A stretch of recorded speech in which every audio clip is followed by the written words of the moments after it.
Olá, queridos irmãos, nós estamos neste dia aqui buscando a face de Deus, vamos ouvir a voz do Senhor através de uma mensagem que o Espírito Santo tem a compartilhar ao nosso coração. Amém?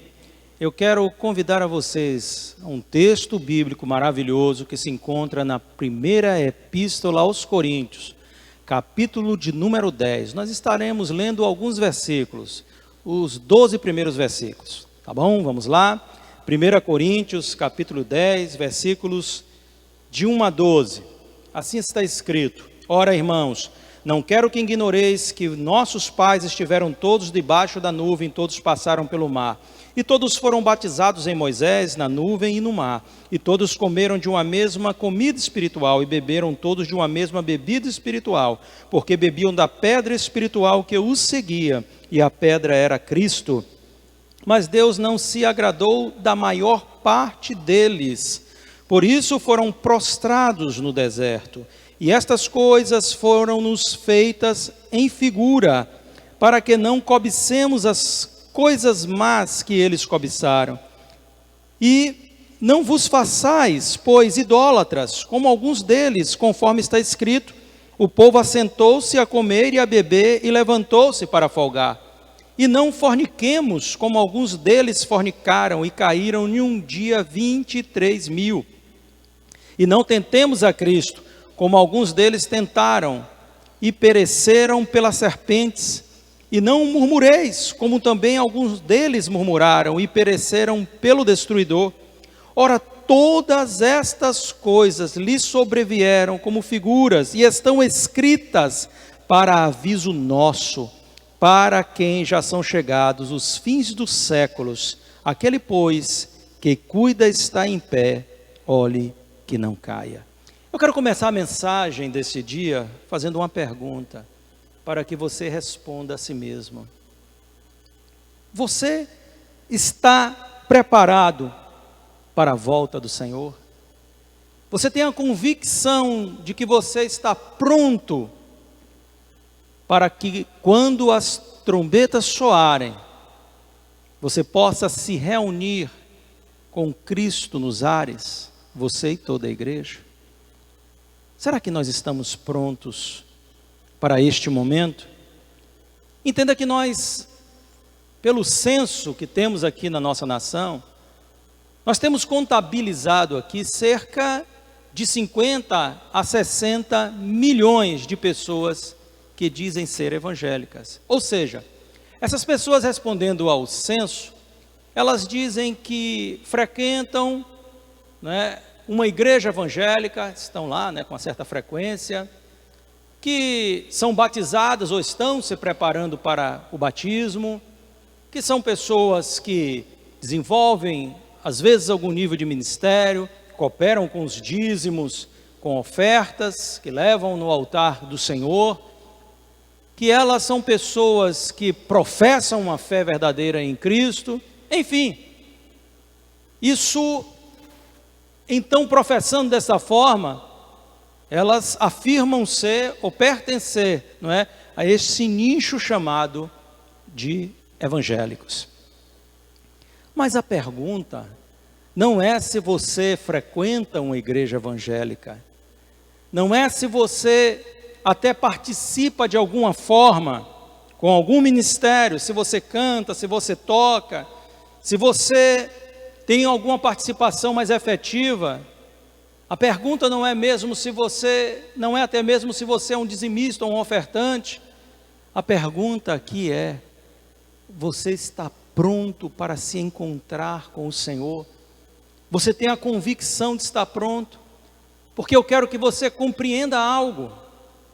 O fato de você fazer parte deste meio evangélico, o fato de você frequentar uma igreja evangélica, até mesmo de ter algum tipo de participação mais efetiva na sua congregação, o fato de você ser um dizimista ou um ofertante, isso é importante, mas não garante nem a minha nem a sua salvação. É necessário que tenhamos a convicção da nossa salvação.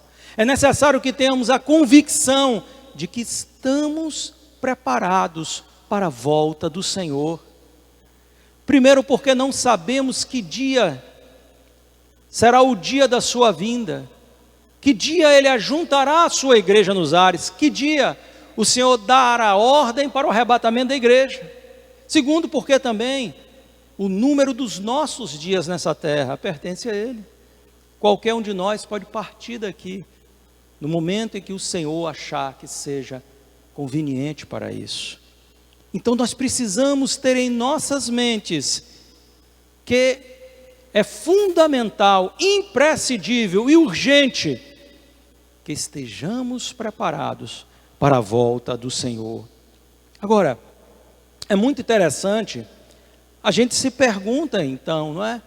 Como que pessoas que frequentam igrejas, que dizem crer em Jesus Cristo, como que pessoas que estão participando dentro de igreja, muitas vezes não têm convicção de sua salvação, não estão de fato preparadas para a volta do Senhor, ou se às vezes estiveram um dia, descuidaram, né, da continuidade, da manutenção da sua fé, e agora se veem distantes de Deus, às vezes envolvida em certos pecados, e não conseguem mais sentir como sentiam no passado a presença do Espírito Santo em suas vidas. Vamos olhar para o texto, porque eu creio que o Espírito Santo tinha uma mensagem à igreja em Corinto, mas que essa mensagem ecoa até os nossos dias, e como está aqui dito na palavra do Senhor, estas coisas,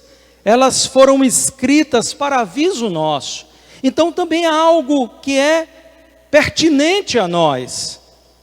E nós entendemos pelo texto que mesmo eles sendo todos hebreus, todos descendentes de Abraão, todos filhos de uma mesma promessa, como diz a palavra do Senhor, Deus não se agradou da maior parte deles. No versículo 5 está escrito isso. Por isso foram prostrados no deserto. Então, mesmo fazendo parte desse grande contexto chamado a congregação que saiu do Egito, e eles saíram para uma travessia pelo deserto até chegar à terra prometida, mas por causa de seu comportamento, que era contrário à vontade de Deus, eles foram prostrados. Deus não se agradou deles, diz a palavra do Senhor, e morreram e pereceram na jornada. Meus amados irmãos, estas coisas têm que ser observadas de perto por nós, porque elas estão escritas aqui para advertência. Eu sei que a palavra do Senhor, ela deixa muito claro que entre nós estão convivendo as virgens imprudentes, as virgens que não têm alimentado as suas lâmpadas com óleo. E eu temo até mesmo que estas virgens imprudentes não compreendam o seu estado espiritual, não entendam de que elas não estão prontas para o encontro com o Senhor, não façam uma autoavaliação das suas próprias vidas, da sua própria condição espiritual. Às vezes, queridos, nós temos uma avaliação acerca de nós mesmos completamente errada, como aconteceu lá na igreja de Laodiceia, como por exemplo, em que eles achavam que eram ricos, e o Senhor então confronta-os com a realidade daquela que era uma igreja soberba, e o Senhor diz: vocês são cegos, pobres, nus, miseráveis. Esta era a realidade daquela igreja. Isso também nos serve como advertência, porque esta avaliação que temos feito às vezes, e que temos dito: olha, somos aceitos pelo Senhor, porque muita gente, irmão, acha que Deus faz vista grossa ao pecado, que Deus não se importa com certas práticas pecaminosas que nós temos. Existe uma separação dentro das igrejas, né? Pecado e pecado. O pecado é um mal em si mesmo, e muitas pessoas têm procurado um estilo de vida como estes que pereceram, que foram prostrados no deserto da congregação dos hebreus, um estilo de vida espiritualmente dúbia. Eles querem alcançar as promessas, eles querem alcançar as bênçãos do Senhor, mas por outro lado, eles querem ter um estilo de vida mundano, que não condiz com a santidade de Deus, e vive este conflito constantemente, vivem esta luta constantemente. Alguns dizem: olha, eu sou um crente carnal, mas eu sou crente, e o Senhor me aceita assim.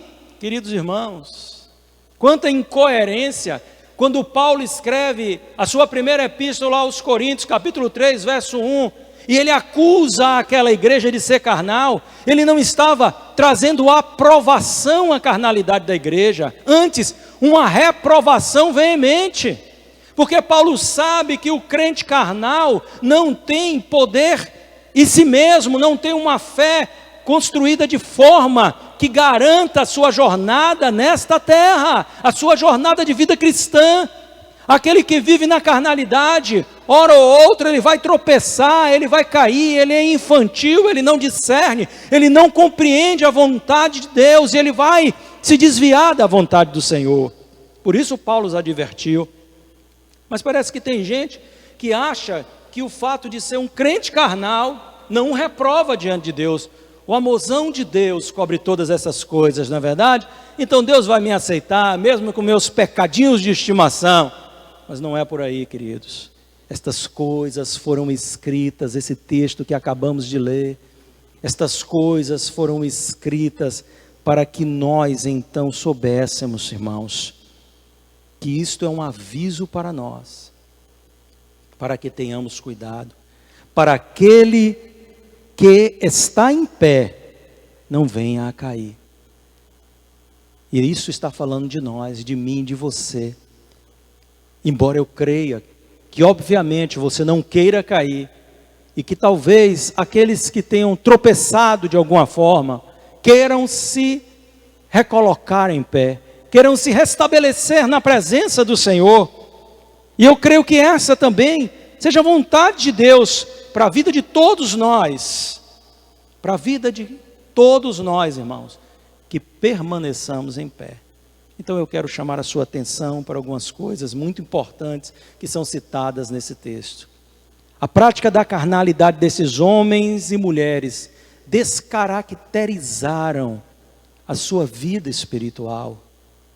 Quando nós nos damos às carnalidades, quando nós começamos a ser permissivos com os pecados, quando nós estamos com o nosso coração sendo influenciado e conquistado pelas coisas deste mundo, quando a mundanização começa a entrar na nossa vida, é como uma erosão, não vem de vez, aos poucos, mas vai carcomendo tudo. A nossa fé vai sendo abalada, minada, a nossa firmeza de vida espiritual vai sendo minada. Então eles começaram a praticar coisas, e foram identificadas coisas neles que foram reprovadas pelo Senhor. A palavra de Deus começa a nos informar aqui a partir do versículo de número 6, que eles se tornam cobiçosos de coisas más. E os que eles cobiçaram? Eles então viviam pensando e se lembrando lá do Egito, de onde eles saíram, da escravidão e do jugo. Mas isto também é uma perfeita analogia para nós.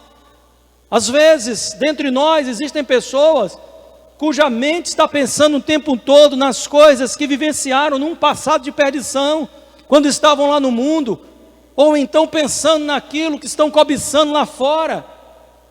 Os pecados e as carnalidades só nos levam para uma vida de destruição, queridos. Não há nenhuma virtude, não há nenhum louvor, não há nenhuma esperança no pecado. A esperança está na firmeza da nossa fé, da nossa vocação. A esperança está em seguirmos firmemente a palavra que tem sido ministrada ao nosso coração, a palavra de Deus, em vivermos alicerçado sobre este fundamento doutrinário que conduz a nossa vida.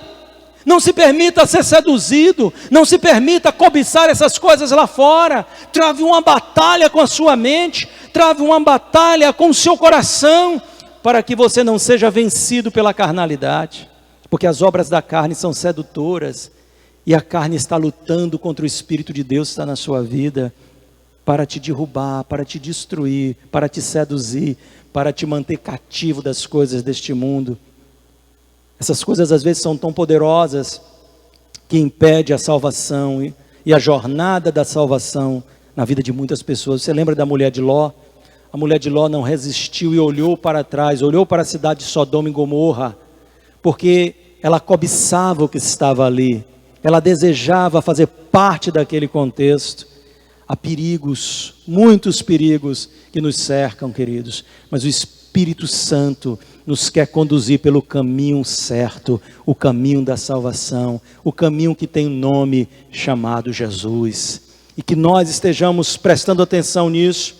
E estes homens e mulheres que permitiram que a carnalidade entrasse em seus corações, no versículo número 7, então nos informa de que eles se tornaram idólatras, colocando a satisfação dos seus desejos à frente da vontade de Deus para as suas vidas. Aqui entendemos que se refere ao momento em que eles fizeram e idolatraram o bezerro de ouro. Mas a idolatria está em tudo que colocamos adiante de Deus. A idolatria não só é uma imagem de escultura que foi feita com o propósito de alguém servi-la ou adorá-la como uma divindade. A idolatria está em tudo aquilo que você considera mais relevante do que está aos pés do Senhor.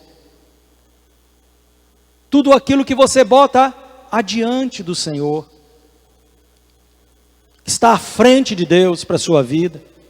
Então a idolatria pode estar no seu trabalho, a idolatria pode estar no seu corpo, a idolatria pode estar no saber, a idolatria pode estar no dinheiro e tantas outras coisas. A idolatria pode estar no ídolo que você construiu na vida de alguém, mesmo no meio, entre nós aqui no meio evangélico. Eu sou fã, eu não perco, e sempre que essa pessoa canta, sempre que, eu tenho um deslumbre por essa pessoa. Meu irmão, olha para Jesus. Você tem que ser fã de Jesus. Você tem que idolatrar Jesus, porque Ele é o Senhor e Salvador de sua vida. Só Ele e mais ninguém.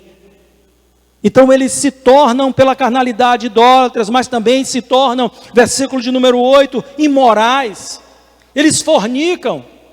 E a imoralidade, ela começa na nossa mente. E quando a imoralidade não é combatida na mente, ela se manifesta nas palavras, no vestir, na ação. Ela se manifesta de muitas formas. Por que nós temos em nossas igrejas tantas pessoas viciadas em pornografia? Porque um dia não batalharam por suas mentes e permitiram conviver com um nível de carnalidade que os levou então a este domínio espiritual sobre suas vidas. Porque a pornografia é um domínio e você precisa quebrar isso na sua vida para se libertar. Muita gente está vivendo, fornicando em relações que antecedem a um casamento e acham que isso é normal. Nós precisamos nos conhecer. Isso pode ser normal para o mundo, mas não é normal para a palavra de Deus. Não é normal para a igreja do Senhor. Não se faz assim na igreja de Jesus Cristo. E se você acha que você pode fazer estas coisas e ter a aprovação de Deus, cuidado, porque talvez você esteja sendo contado como foram estes. Deus não se agradou da maioria deles. Eu não quero que esta sentença venha sobre a sua vida. Por isso nessa manhã eu trago com muito amor e temor diante do Senhor essa exortação para todos os que estão nos ouvindo, nos assistindo pelo YouTube. Meus amados irmãos, precisamos tomar cuidado. Por 2 vezes é falado isso na palavra de Deus. No versículo 6 ele diz: estas coisas foram-nos feitas em figura, para que não cobicemos essas coisas que eles cobiçavam, para que não pratiquemos as coisas que eles praticaram.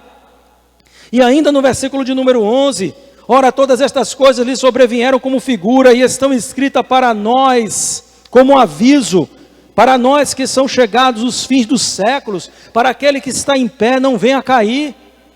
E então eles se tornaram fornicários, se tornaram imorais.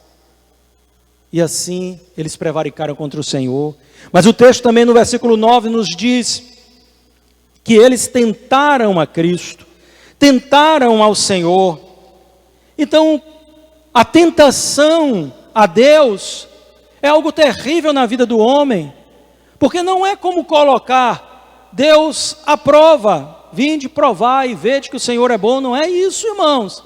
Você dizer, Deus, tua palavra diz isso, então manifesta o teu poder. A questão aqui é quando você quer que Deus faça algo que é contrário à sua natureza. O que disseram acerca de Jesus quando ele estava na cruz: se tu és mesmo o Filho de Deus, desce daí da cruz, salva-te a ti mesmo. Tentando a Deus com suas palavras, colocando Deus à prova com suas palavras, em relação àquilo que nunca foi a vontade de Deus. Não é buscar de Deus aquilo que é a vontade de Deus para a nossa vida, mas é estar buscando de Deus aquilo que não é a vontade do Senhor para as nossas vidas. Perceba isso. Não podemos colocar Deus à prova, não somos mais fortes do que Ele.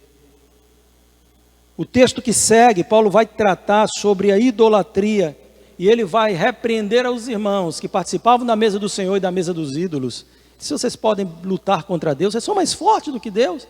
Isso é abominação aos olhos do Senhor, vocês estão tentando a Deus com isso. Então perceba que a carnalidade, quando não nos espaço, nos leva a atitudes incoerentes como essa. E por fim, eles se tornaram murmuradores. Eles se tornaram murmuradores. Eles se queixavam de Deus. Eles falavam mal do Senhor. Eles infamaram a bênção de Deus, que era a terra prometida. Disseram, essa terra vai destruir os seus moradores. Nós não conseguiremos sobreviver nessa terra. Essa terra não vai ser boa para nós. Uma terra que manava leite e mel, uma terra preciosa, Deus tem algo precioso para cada um de nós.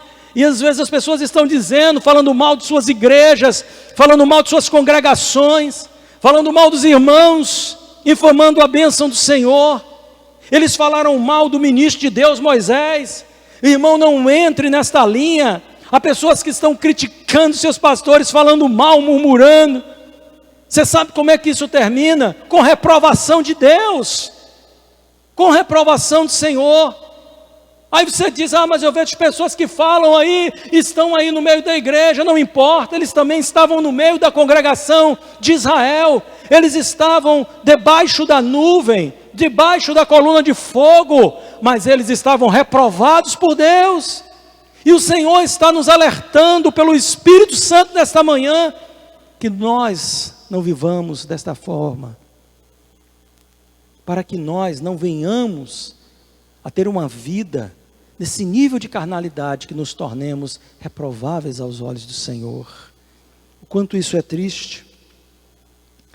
Então essas coisas sobrevieram como exemplo e advertência, para aqueles que estão em pé não venham a cair, para que eu e você nos mantenhamos firmes. E eu sei, querido, que você quer permanecer em pé. Eu sei, minha querida, que mesmo que tenha tropeçado de alguma forma, você quer se levantar. Esta é a sua vontade, essa é a nossa vontade. É a vontade da igreja que todos permaneçam em pé. E é, acima de tudo, a vontade de Deus. Por isso algumas orientações foram deixadas no texto. Nós vamos falar para finalizar sobre algumas delas, para que nós pudéssemos continuar a nossa jornada permanecendo em pé. Primeira coisa que eu quero apontar para você nesta manhã, no versículo de número 23, ele diz o seguinte: todas as coisas me são lícitas, mas nem todas me convêm. Todas as coisas me são lícitas, mas nem todas as coisas edificam. Às vezes nós olhamos para coisas que pelo livre-arbítrio nós podemos fazer, e dizemos, nós podemos fazer isso, mas será que isso nos convém? Entenda uma coisa, não faça aquilo apenas que te é lícito, mas que não te convém. Faça o que te convém, porque o que te convém é o que te edifica e te levará à vitória da jornada cristã nessa terra. Então não aposte em coisas que não agradam ao coração de Deus, mesmo que você possa fazer. Está dentro do domínio da minha vontade. Eu posso decidir fazer esta coisa. Sim, você pode decidir fazer muitas coisas, querido. Mas essas coisas serão aprovadas por Deus, meu irmão. serão aprovadas por Deus, minha irmã. Só porque você decidiu fazer, e porque talvez um raio não caia na sua cabeça na hora que você esteja fazendo isso, ou porque não seja uma coisa do ponto de vista civil e legal. Eu posso ter meu relacionamento aqui do jeito que eu quiser, o meu namoro no estilo que eu queira. Hoje é normal para quem? Isso não te convém, sabe por quê? Porque não te edifica, e se não te edifica, não vale de nada para você. Então o apóstolo está dizendo à igreja, ele usa a sua própria vida para dizer, as coisas, muitas delas, ou todas elas, como ele coloca aqui, me são lícitas, mas nem tudo me convém, porque o que me convém é o que me edifica. Eu faço uma escolha nessa manhã, eu faço uma escolha nessa noite, eu faço uma escolha nesse dia. Que escolha? De buscar a Deus. Uma escolha de ir para a igreja, como por exemplo, e alguém diz, mas me é lícito ir para a praia. Eu vou ir para a praia, cara, eu vou ficar na piscina do meu prédio.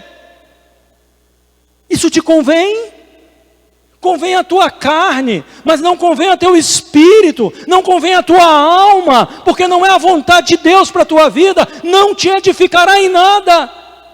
Você tem outros dias para isso, mas o domingo é o dia do Senhor, amém, glória a Deus.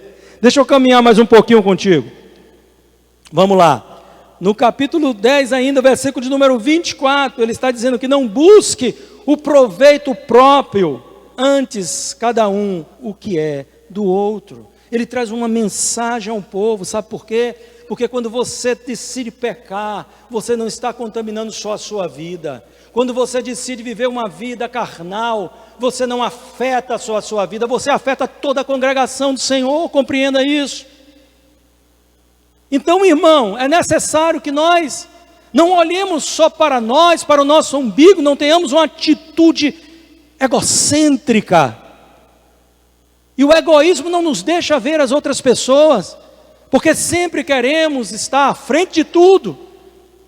A nossa vontade, o nosso desejo, quanto a mim, e quanto ao meu desejo, quanto à minha vontade, meu irmão, será que isso diz respeito a um benefício comum? O Evangelho, ele não traz na sua doutrina o benefício apenas e unicamente pessoal.